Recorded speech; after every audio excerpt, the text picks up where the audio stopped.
mrvp broth was developed in 1915 to distinguish between the large number of fermentative enteric bacteria that inhabit the human intestine. mrvp broth is a glucose broth used for two tests. MR, or methyl red, is used to detect the production of large amounts of lactic acetic and formic acid produced during the fermentation of glucose. Methyl red turns yellow at a pH below 4.4. VP stands for the Voges-Proskauer test. All bacteria do not produce acids from fermentation.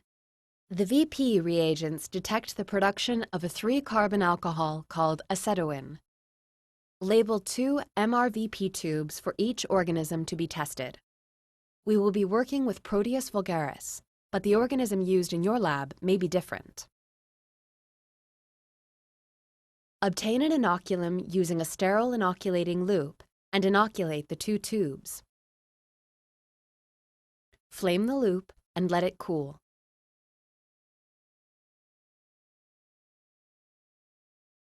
Use the loop to obtain a loopful of bacteria and inoculate the first tube.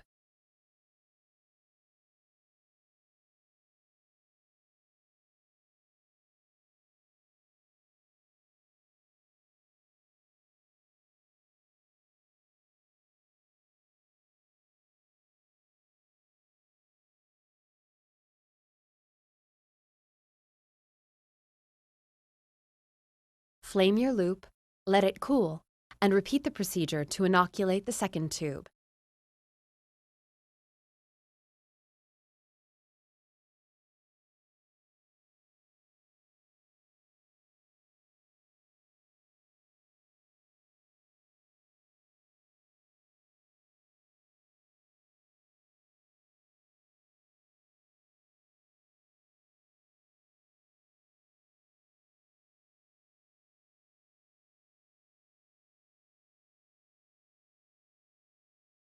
After you've inoculated the second tube, flame your loop again.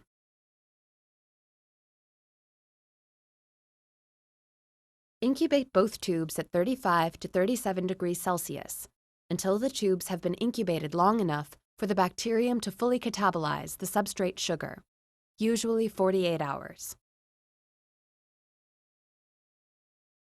Prepare controls by pouring half the contents of an uninoculated mrvp broth into a clean tube. Keep the remaining uninoculated mrvp broth for the VP control. Label the tubes. Label one tube MR control and label the second tube VP control. Add 5 drops of methyl red to one inoculated tube and to one control tube.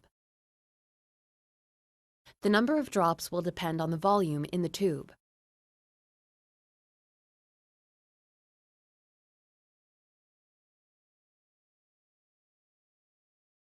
Hold the tube at an angle and let the methyl red drip down the inside of the tube. Observe for a color change to red. The Proteus produced enough acid to change the color of the indicator to red. Add 12 drops of VP reagent 1, alpha-naphthol, and 3 drops of VP reagent 2, potassium hydroxide, to one inoculated tube and to one control tube.